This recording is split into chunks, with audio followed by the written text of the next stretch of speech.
Hello, this is Lisa-Lee and welcome to my channel. So we're working with the Morrigan right now and we're doing the Little Mermaid story, and this is a story too. This is not just like any old reading.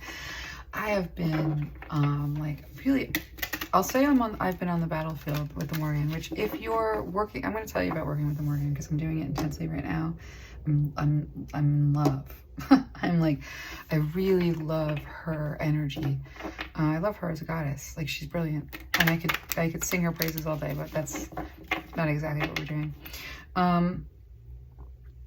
She's showing me a lot, and she's showing me a lot like in kind of like a little bit of an antagonistic way. Like when the Morrigan wants to work with you, she usually like forces you to raise your sword.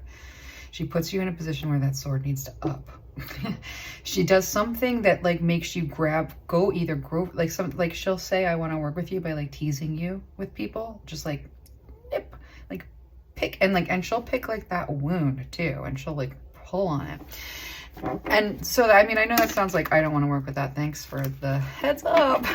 But I would suggest working with her like day in and day out, honestly. Like, I didn't even finish doing this because her energy is so strong that I just jumped right in.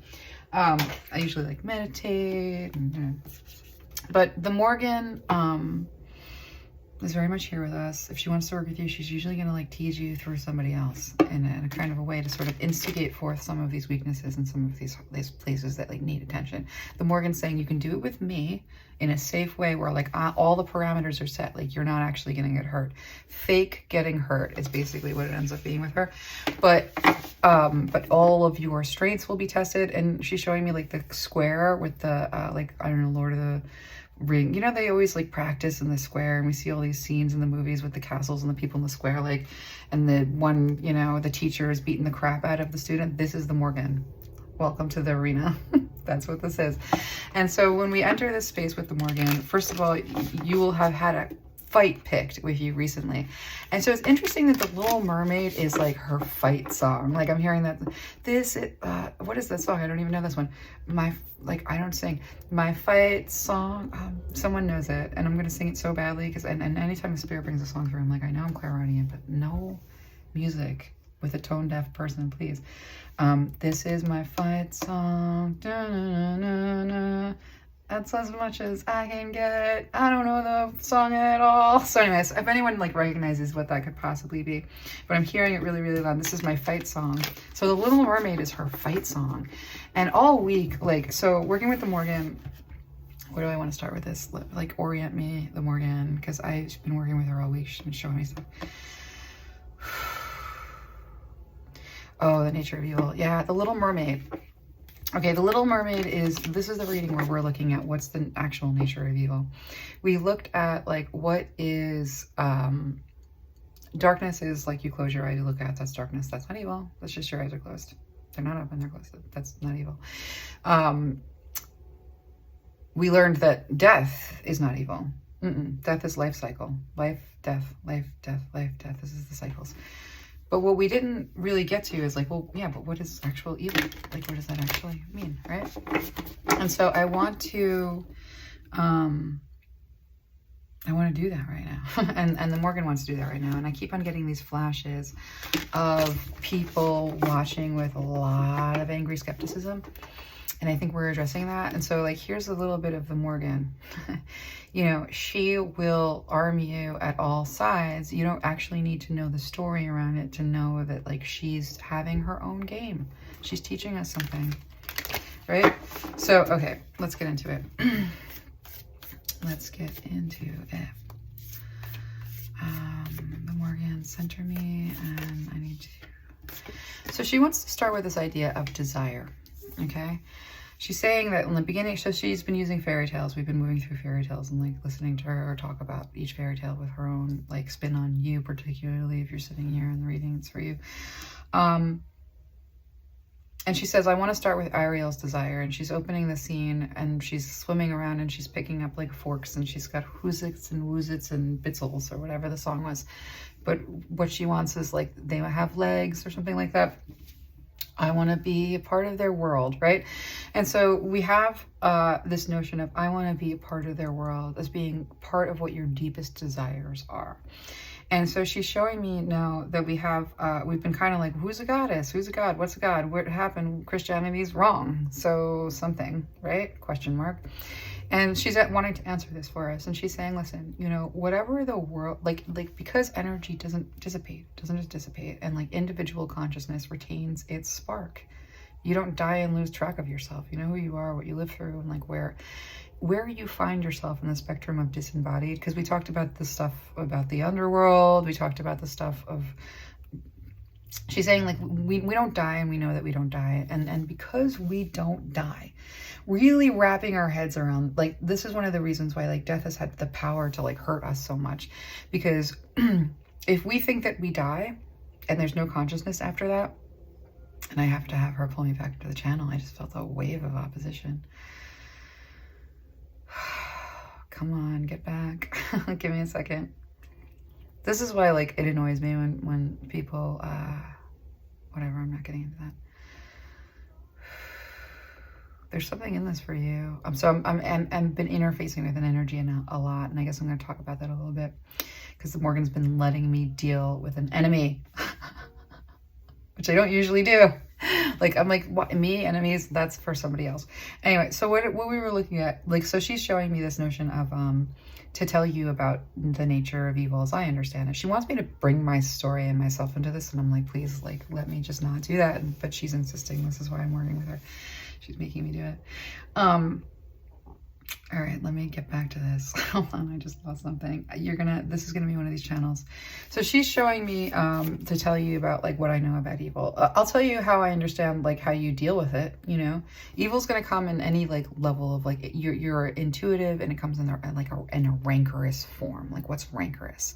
Something that is evil, right? But what it consists of is a little bit more important than what it feels like. What it feels like is for you to look at, but it's what it consists of that you need. Say you roll up on a haunted house and there's like an evil spirit in it. In all likelihood, it's the presence of the traumatic event, and it's like it soaks in, it like reverberates, it kind of echoes. That's not an intelligent thing that is easily waved away. There's also like people's moments, like everyone's, like I saw this TikTok that someone made, and I wish I could remember these things because she deserves credit. She's brilliant, and I'll find it one day, hopefully. I like and follow, like I like and what do you save, like absolutely everything. But she spoke to this notion of like people are a moment. Everyone that you encounter is a moment. They're always just a moment. That's it. That's not a person. What you encountered was a moment. A person is much more. Any attempt to put a moment into a fixed position is evil, but that's separate. Hold on, I need some water, and I need to just do a little magic trick. Attention where attention needs. Okay. Not trick, but this is a reading where there's like literally like every permutation of like armies against it, like any of the most unlikely places just exist. Getting back in, it doesn't matter, we're with the Morgans, it's fine. So, oh yeah, the nature of evil. Like, gosh, this is an important thing. So what we're seeing about like that is like when you encounter evil, it's like any number of things, and some of it's just like so superfluous, right? Thought forms, like also something can be flicked away. So many different ways of looking at this, but like there's a lot of easy ways to deal with evil, but then there's something very different, and there's something that I would call the accuser, or something that opposes you, something that's opposing what you're doing, something that's opposing your strengths, something that's opposing your qualities, something that's opposing your growth, something that's opposing anything, you know what I mean? So this reading seems all over the place, but like, oh God, it might be all over the place. It's okay. I'm going to let it be. Humility here. Humility.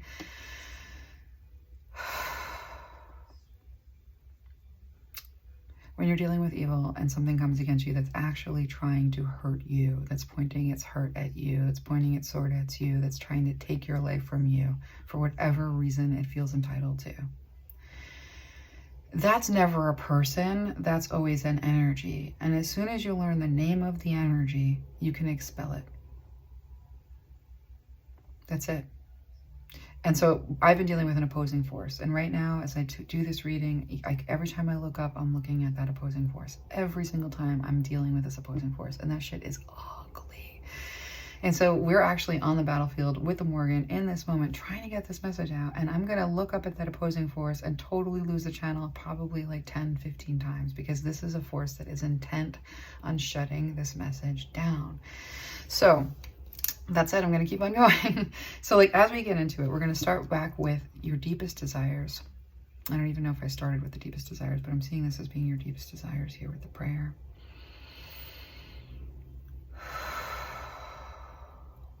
Okay. And like, I just let the weather in my body settle.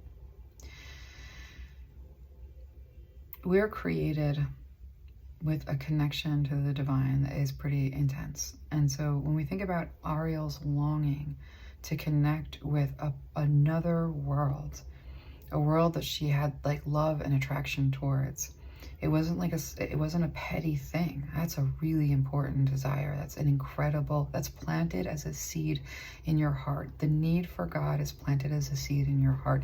It is your deepest desire, but because it's your deepest desire, it can be manipulated. And that is the root of all evil. Deepest desire that's been manipulated in opposition to itself. You can call evil the accuser, and that's a pretty easy way of identifying it. If somebody is accusing a moment, they're not seeing things clearly. You know, but this is like, we're on this threshold of development here where we're talking about Ariel's longing as being a really, really normal longing to touch the divine in another. That's, you know, the idolatry of romantic love is like this thought that that's as close as we can get. We can get that close. We need one person that we can get all the way close and touch that divine in them, that they let us touch, you know. So really, like, that's kind of the distortion. Ariel was willing to give her voice up. And who among us aren't at a certain point, like finding ourselves in positions where we're close to touching the divine in another, and we're willing to give up everything. We've all fallen prey to this. And so like, one of the things that she wants to show us in the story is that the desire is absolutely supposed to be there. And the farther we get from gods and goddesses, the more that desire is distorted in all sorts of places. And so she's saying that like, the first thing that we want to do is honor Ariel's desire as being something that is in alignment with her purpose and planted there for a reason, to drive her out of every comfort zone. And whether it's romantic love, the lack of romantic love, like any form of being close to the divine, like that is a very, very important, primal longing. And the stronger it is in you, the more of God exists in you. Goddess exists in you. And so that's something to honor and not take lightly. Okay, it's a beautiful, beautiful, beautiful quality. But who among us? She's actually showing me the scene with Jesus, and she's saying with a stone, who among you is going to cast the first stone? Who among you has not sold everything for that closeness of falling in love with the divine? Who among you has not needed that more than anything? Who among you can stand up and say that this is not your purpose and that you don't identify with that being your purpose, that romantic love hasn't had that kind of hold on you? Who among you is going to come against Ariel? Oh my God, I'm gonna cry. Like, I don't know what's going on. So the Morrigan does have tears. Let's just felt it. All right. So when we look at this prayer, we say that is a beautiful, worthy desire. And that desire is planted in a heart that has a voice to reach its ears. So where is the divine in Ariel actually? The divine in Ariel actually is in her throat chakra. And so she's showing me, we're going through fairy tales, but I'm actually taking you through chakras too. She's like, you know, and what we are in is the throat chakra, your voice. What makes you unique? You know, what qualities define you? What are the strengths? You know, that all comes through the interpretation of how you use word magic, which is, you know, all war with the Celtics. You know, I will not be messing with people of Celtic descent. Let me tell you, the magic that's built into your DNA. This is Lisa Lee breaking in a little bit, and it's hard to break through with this. She's so powerful. Yeah, no messing with you. Learning with the Morrigan. I do not mess with the Celts because they do word they do wisdom war. You can't win in wisdom war. You know, that's some really, really intense stuff. Wisdom war is like at its finest, like when, with debate, you know what I mean? It's like if the court system wasn't fake, it's completely fake. I can attest to it. I can swear an oath on the Bible on that one. The court system in this country, that's not a justice system at all. I don't even have to argue that, but I can prove it. The Morgan's like, can I please take the reading back? And I'm like, yes, you may. So with the Three of Wands here, you know, being about this homecoming, waiting for, you know, that the seed is planted, but that what gets you home is the gift that you're given in the way of your purpose, you know, because again, we like rise as a net, so everybody has something to contribute. If you think everybody doesn't have something to contribute, then you're in a system of supremacy. But we're going to keep moving. So with this Three of Wands and this destination, you know, is the heart's calling, and the tools that you need to get there are it is being in touch with the part of you that is divine. That's your entryway to the divine, is being in touch with the part of you that is divine. And the way that you get in touch with the part of you that is divine is you listen for your natural expression. How you naturally express, what's your natural expression. And so when we look at Ariel, and her natural expression is her beautiful voice, you know, and this King of Cups is just speaking of like the love to the bottom of the ocean and the boundlessness in which you're supposed to express that, and that you are unique. And because you're unique, and she's showing me very specifically to harp on this, she's saying, you know, the message of equality and where it leads us is not into any kind of like sameness. She's showing me the future where everybody's wearing a white pant, like a white suit. We've all seen like the sci-fi where everyone's wearing like, you know, one color. You know what I mean? Like everything is very sterile. It all looks like a spaceship. And she's like, that's the goal of supremacy, but that's not equality. Equality is everyone is extremely unique. Everyone is a mysterious galaxy, and there is not a galaxy out there that doesn't include planets that are fertile. You know, and those planets that are fertile are beautiful, and you, born of Earth, are a fertile planet somewhere. And so like to, you know, give ourselves the expanse, you know, and that each is so unique, and what evolves from each and every one of us is really, really unique. And so we listen for that mode of expression and that authentic mode of expression in order to get us entry into access to the divine. And we see it in other people all the time, you know, and that causes a lot of ruptures. But what I'm looking at here more than anything else is the importance of your voice cannot be understated. The importance of your authentic expression cannot be understated. The importance of your worth related to these things cannot be understated. So Morgan told me to get numbers on like how many sperms, or like what the actual chances or the probability of life, and I encouraged someone to put that in the comments because I was too lazy to do it. But that's like, you know, the likelihood of you getting into that egg and like becoming, like she's saying, the egg chooses the sperm. You are a chosen one. Every single damn one of you is a chosen one. And so with this Page of Cups being like, you're all children of God. You know, goddesses, you are all children of gods and goddesses. Like, let it be known, you know, like shout it from the rooftops. The broken heart there here is about the separation, that longing isn't answered, that God doesn't actually there. It's a theory, it's a fantasy, it only belongs in books. There's no proof of it. There's lots of weird proof of it, you know, but it's the presence of evil that makes us think that it doesn't exist. And so what is one component of evil is the accuser.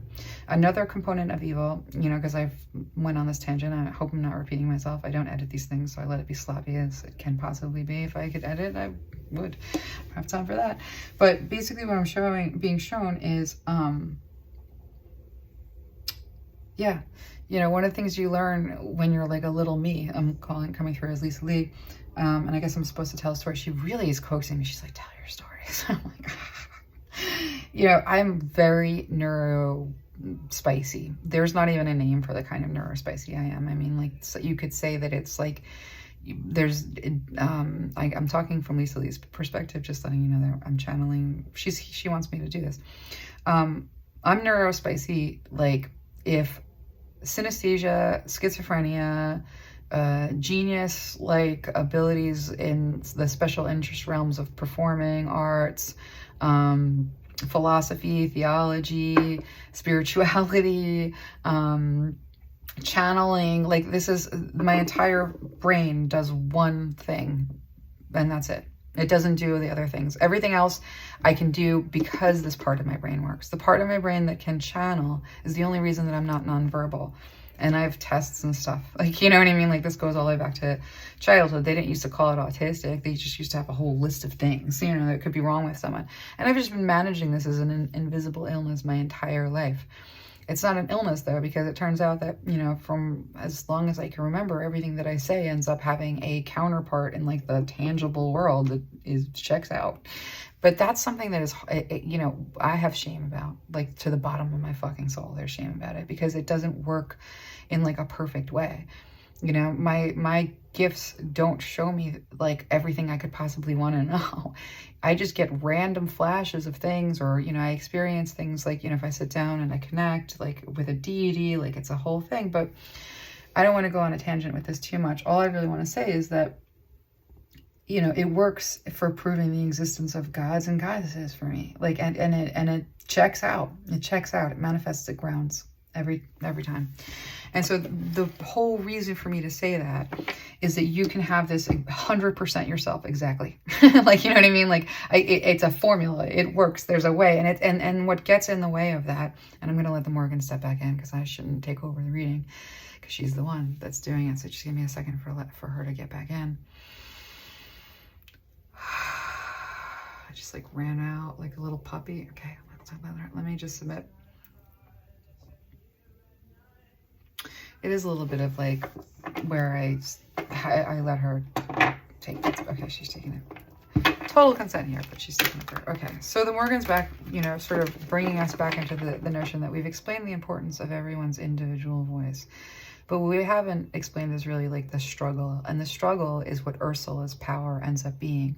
The struggle is what those external forces that are influencing you, that might be taking advantage of your desires or vulnerabilities, like, that's always going to be what we're dealing with in the way of evil. And so, you know, getting back to these definitions of evil, which are very hard to get out, evil is always the accuser, because it can never, because it purports to be able to see a full picture that it cannot see and make judgments on a full picture that isn't there for it. And it's always, so when I say that I know the name, to find what is evil, you have to know its name. And its name is never a person. The person is just what it uses, right? Its name is something else, and its name is supremacy. The name of evil is supremacy. If you must know, it took me all week to find the name of this damn thing. It's supremacy. And so when we look at supremacy as being the thing that causes us to be manipulated, the thing that talks us out of our voice, that talks us into giving our voices up. And it's heartbreaking, and those are all swords in the heart. And so we kind of, like, stand on the threshold. I want to look at what these external forces are. I want to get right into that. So let's go ahead and let the Morrigan put some cards here on the table.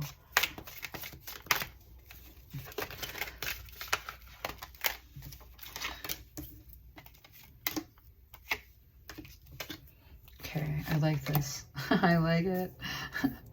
There's what it's not and what it is.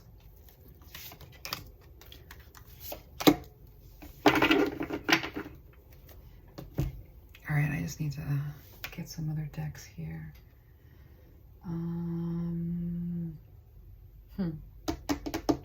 This one.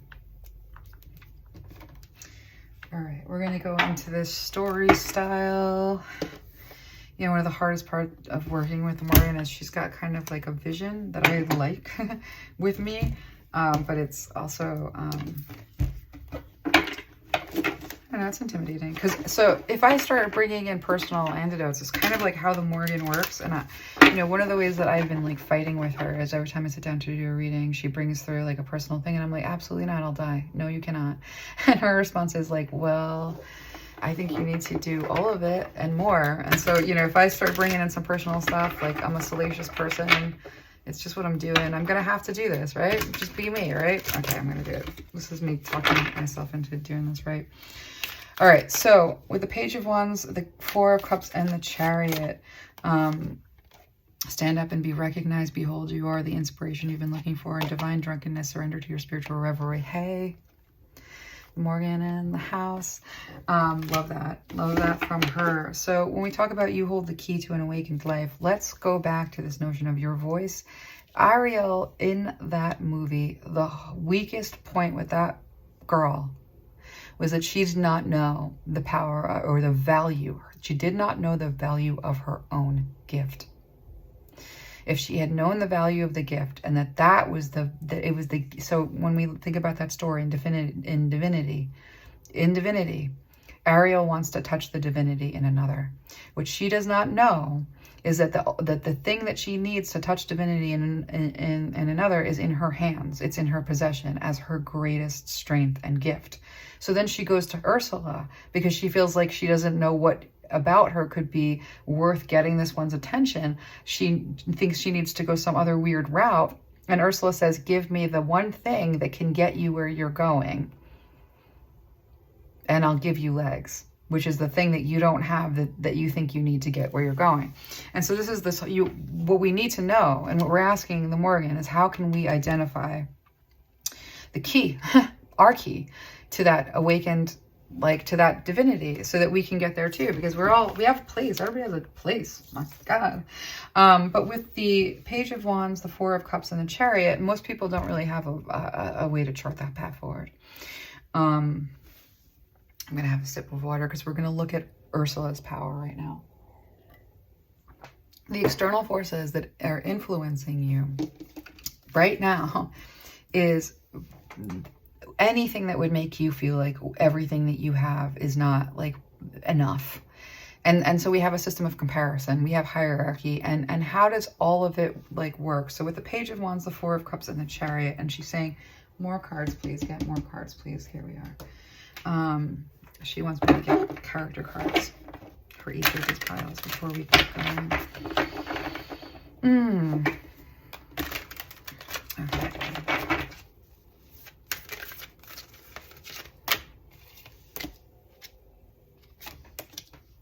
I love it. Okay, with the bottom of the deck being the Don Juan, I like this card because it spotlights your positive, seductive qualities, but that's the light attribute, and the shadow is using the power of romantic attraction for private agendas. And so she says the name of evil, Supremacy, decided to make use of romantic love in order to trick people out of their unique qualities. And romantic love is like, she's saying like this was always a part of the bad alchemy. This notion that if you know, with the servant here, delight in serving others with a free and loving heart, and shadow attribute being using the lack of money as an excuse not to move forward with life. We have a really bad system that is the evil and is the curse of every man, woman, child, and animal on this planet, for that matter. And the ultimate curse, you know, that's where we have this natural desire to touch the divine, and the perversion around like making death something that like you have to spend the rest of your life paying to avoid, equals a situation where like people are doing everything in their power. She's saying people are doing everything in their power to survive this insidious curse, that you don't have what you need to get to be supported by the divine, connected to the divine, managed by the, like taught by the divine. Like every single person has this ability. And what happens here with spotlighting seductive qualities, spotlighting seductive qualities, and then the separation. Okay, let me get this right. This is hard. Comparison. Okay, comparison is supremacy. Supremacy and comparison. She's like, you know, one of the most important reasons why you have to identify the energy to, she says, abort. Why you have to identify the energy to abort its importance. One of the main reasons that is because if every single time you see something opposing you and you're like, it's that person, I'm going to punish that person, I'm going to hurt that person's trying to hurt me, then you're not taking into account two things. One, there's no such thing as death. So if you don't heal everyone, if it is not your primary mission to heal everyone, if you are not some form of a prison abolitionist, if you think vengeance is going to do anything, there's a cognitive dissonance that is the size of a billboard, that's the size of this planet, that you cannot abandon anyone without perpetuating evil on this earth, which means that you have to know that where the appearance of evil resides requires healing. And if you're not willing to get in there, then you make the people who are willing to get in there so vulnerable, it's not even funny. And so when we look at this Don Juan and we look at, highlighting seductive qualities, we look at a system of comparison that takes people who are universes that you encounter in a moment, you get a moment, and tries to distill them down to something that you can even consider yourself a comparison to. In the same way, how could they consider themselves a comparison to you, universe? And so she says that, when we think about what our values are, the first thing that we have to understand is get rid of qualities and traits and things that make you valuable, and start with you're a universe that was chosen to exist in the consciousness of creation, and shut up, and think about the fact that you're a universe, and that the universe that you are has no ability to be distilled down into some judgment soundbite from somebody else any more than you would at them. And so we get to equality not by, equalizing on some destructive path. We get to equality through this sense of our own uniqueness. You cannot have equality if you don't feel equal to others. How do you know if you're a supremacist? If you don't feel equal to others. That's how the evil lies to you. That's why it exists within and without. The you not feeling equal to others causes the supremacy that exists. It's a defense mechanism. And so when we are pointing at institutions and people and we're saying, that's the person at fault, those people are at fault, their beliefs are the reason. We can move this mountain from within. Let's just be real. We don't have to fight like the men, is what the Morrigan is saying. We can move this mountain from within by knowing the importance of our voice and stepping out of a system of comparison and identifying supremacy by pointing at it and saying, I know your fucking name. Get away. That's how you banish something. And so this is this Don Juan, this notion that there are seductive qualities, what is the point of seduction? What does seduction even come from? Why do we even have this frame around seduction? She said, because you're a child of gods and goddesses, your desire to touch the divine is real. Your desire to touch the divine in another person and then hold it and then keep it is not. That's insufficient. You can touch the divine in another for a moment, for an hour, for a week, for a year. You cannot sustain it. And if you want to try to, it becomes a type of tyranny. And so when we have the Four of Cups here as being all that you're not seeing is your own importance, your own value, your own beauty, your own voice. Because if you don't see what you have that is so valuable, then Ursula's power is real. And you are power under, and there are things that can have power over you and take advantage of your desires and your vulnerabilities. And that's it. When you have a sense of your desires and your vulnerabilities because you know exactly what your gift is, then you're fine. There's nothing that can overpower you in so many ways, and we can dismantle these systems, but we do better to move mountains within and to spread that. She said, human beings, there's a reason why contagion exists. And what you decide to spread is everything, and so when we have the Chariot here as being let's move this freaking, she said, let's take these fucking horses. She just curses a lot. I love this about the Morrigan. Let's move this forward. Yeah. And she, cha-cha, I hear the horses clack. Because with this desire, this is a collective of people with the hearts to serve humanity. If that's why you're here, that's why you're having this desire bigger than anybody else, and in this reach harder than anybody else, because you have this delight and in serving others with a free and loving heart. The shadow attribute here, using the lack of money as an excuse not to move forward in life. you know, I say that I have to speak to the audience. Part of my audience is those of you in my audience. I can feel the feelings. I don't know anyone specifically, honestly. Like, it's just way too broad for that. But like, those of you that have a buttload of money that is like, are you kidding? It's not a good look. Oh, it looks like, oh, the most, you know, how do I put this?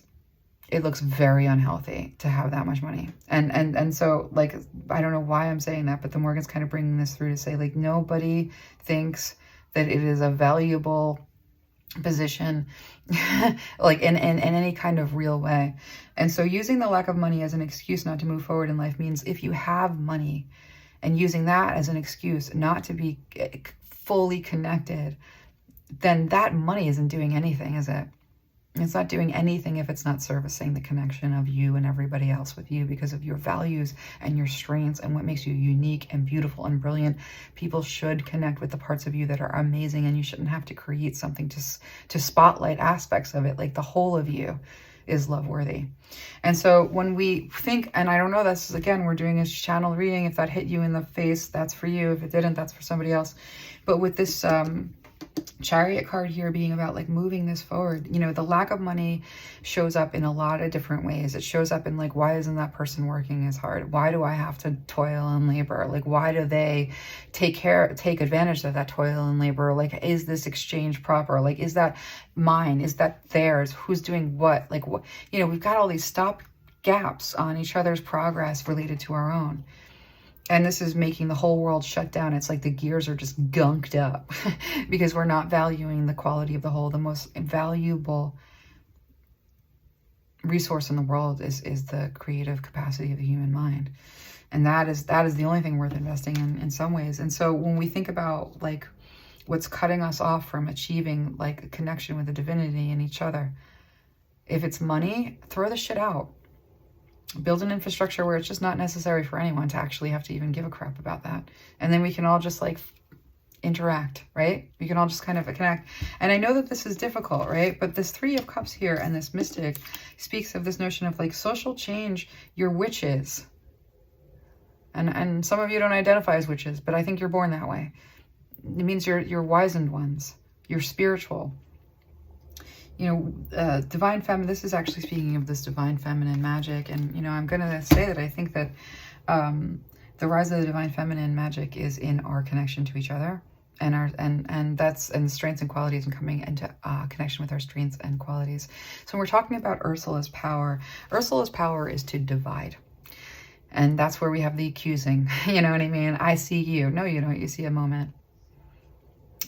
What you need to see is a universe.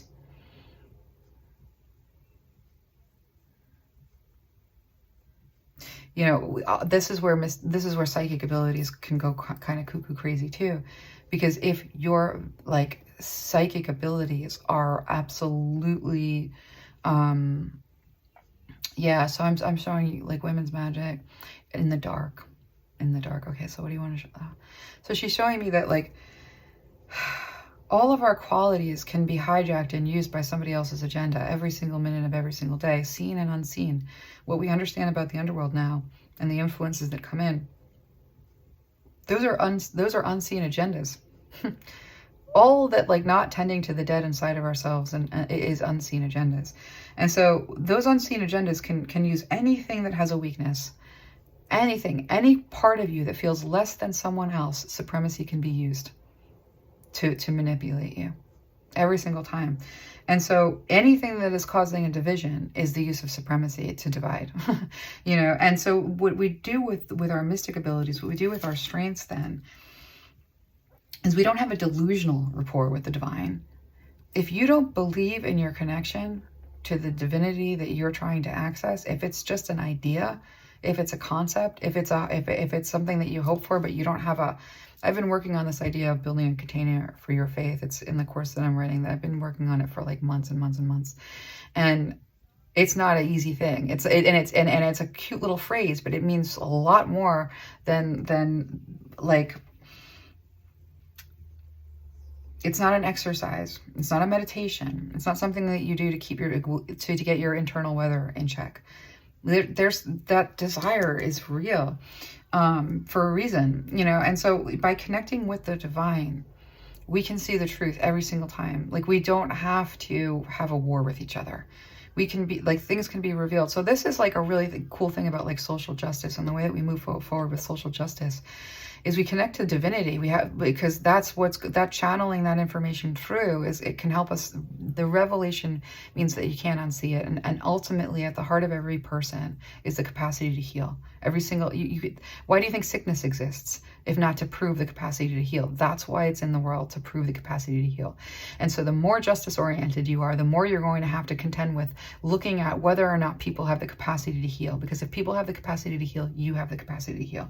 And so when we think about this union with the divine and what it means for you to find your voice, the only power that exists over you to destroy you or have any destruction over you, the only thing that can destroy a universe is from within. That's all that creates a black hole. It doesn't ever come, the attack never comes from the outside. And so, you know, being able to identify, you know, the energies, not the people, the energies that are coming against you, means that you are not vulnerable to the to having energies hijack your gifts and use them against your own best interest and the best interest of others. So there is an opposition. There is an accuser. That does exist. When we decided that we do not invite death to the table, and we were not going to neglect and ignore that the dead exist because we're living. When we decided to like step away from the mother's natural cycles of death and rebirth and try to control as much as possible and try to keep as much the same as possible, then we've created entire legions of unhealed lives that are hungry for connection, that are hungry for influence, that have lifetimes of wisdoms to offer us. When we have no structures for taking care of or connecting with the ancestors, where we, you know, this is equality. When we realize the universe that we are and the universes that came before, and we understand that the connection is prayer. And we understand that's like this spiritual, this is where all of our power lies. This is what's going to identify for us what our strengths and qualities that define us are, that allow us to connect with the divine. Why? Because it's our ancestry that we are carrying, and our ancestry can say, oh, those are the eyes of Frodo the Wise One. And that is the mouth of the Banshee. And they're able to take a composite and see exactly where your giftedness is based on where it's coming from. And it's not a higher over or a higher under. It's just going home. The conqueror came and caused division and took us away from our gods and took us away from our lands. And that's not saying that we aren't made of everything that everyone else is made of. It's just that this is this unique composite. Our soul ancestry is different. We carry gods and goddesses from previous lives, you know. So it's just another way of saying, get away from this idea of supremacy. You've only seen a pin prick. You've only seen a moment every time you encounter someone. And so the external forces of, you know, like I just lost the channel. Something knocked me out of it. Yeah, the accuser. The accuser keeps knocking me out of every channel I try to jump into for like a week and a half. But that's the Morgan really working on my weaknesses. You know, my weaknesses is that people always like see my strengths and they never see that like my brain literally like does one thing and it doesn't do a single other thing. And so even though I can sit down and do like incredible psychic work, it takes me so many hours at the supermarket to even like understand what a price says, because I am unable to see numbers in a coherent order. Like, so I have to like guess and wonder about every financial decision I make because of the level of dyscalculia that I suffer from. You know, like I can read and write by like intuition alone because of how bad my dyslexia is. And so when we really think about like and then here's I guess the Morgan is bringing this through, because all of those traits that were so like quote unquote disordered is what made my psychic abilities the coping skill that it ends up being a superpower. And it didn't come out of nowhere. And so like your voice is similar. Your unique gift How do you like find out what made it? It's probably the stuff that came against you. It's probably the stuff that knocked you down. It's probably the stuff that your survival had to overcome. And it probably almost killed you, and it probably almost kills you every time. And so, you know, the gift of adversity, and this is what the Morrigan brings to us. She gives us the gift of adversity, shows us exactly what the map back to ourselves ends up looking at based on where our pain is and what that pain, that story, the pain tells us about ourselves. And as soon as we can identify the story that the pain tells us about ourselves, as soon as we can identify what the accuser is saying about us, we can disempower it. We can step into our superpowers. And so Ursula really doesn't have any power over you that isn't a blind spot related to your worth and your own value. And so, you know, when we look at this interference, you know, judgments, grief and suffering, you know, and then competition because somebody has to be king, nobody has to be king. I want to just like sit here for a second and get back into this energy. I'm looking at the clock. Let me take a big breath. So that's Ursula's power. You know, a lot of interference about what needs healing because we're in some kind of like a judgment, like K-hole that's causing everybody to be miserable, you know, under this notion that something can have power over you. Nothing can have power over you, but your unidentified strength that causes just a host of weaknesses to sort of manifest and act out of, and then you become a puppet for opposing forces.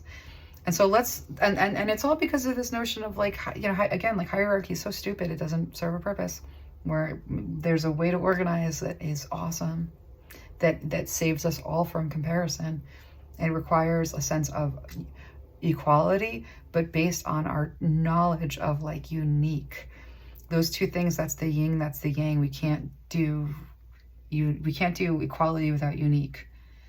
Otherwise we become the same color. Nobody wants that. We like to be a rainbow. We need it. It's the promise that we will never be drowned out again. That's what the rainbow means. So let's keep on moving. Let's take some action to keep this moving along. I want to look at the price of dreams. I want to look at the price of dreams.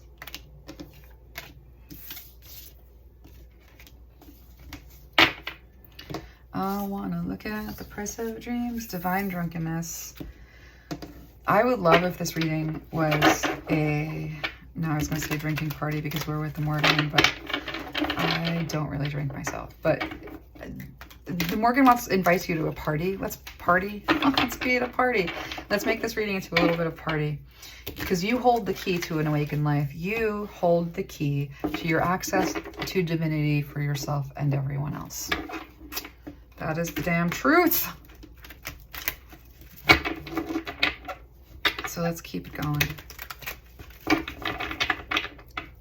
Because evil isn't really the spirit that is like completely sick in every imaginable way. Like, that's not what evil is. Something like decades and thousands of years of like neglect and like agony like made something that was once a beautiful baby sick. That's it. That's all that when we see evil as being get it away from me, we are refusing to see the beautiful baby that it came from. And that's why evil is not what we think it is. It's disordered, you know, but that requires healing, you know? And so like, what is the human's capacity to heal, right? But I want to move back into the Prince's dreams. What sacrifices are you willing to make? So the Little Mermaid was willing to make the sacrifice of her gift. Let me get some water. She was willing to make the sacrifice of her gift. Wait a minute. The Morrigan's saying take a break, load it, and come back. Okay, so I guess she's like taking into account human attention spans. So I'm going to actually like leave us at this point of like thinking about like what she was willing to sacrifice to make her dreams real, with this notion that like that desire of her heart, that prayer that was her purpose, this is not a little fucking, like, I don't want to curse because then I won't get any money from YouTube ever, which I don't actually ever get money from YouTube, but like, but the Morrigan curse is like a house on fire, so this is just, give me a second. The prayer that is your purpose is not a little thing. And anyone who would like judge you for being vulnerable is, again, casting the first stone. So we don't do that, and we're not going to do that. We don't participate in that. That's a no. That's against community standards. We're not here for supremacy, and we're not here to point our fingers. So as we're gonna leave that right there with the Morrigan. This is such a lesson, and this reading is like a little bit hard, but we're working with the Morrigan. And the Morrigan is, she cracks. She's a teacher. I'll tell you that much. All right, I'm gonna leave this here. I'm gonna load it right up, and so we can get back to it again. So with that, I'll be back in a minute.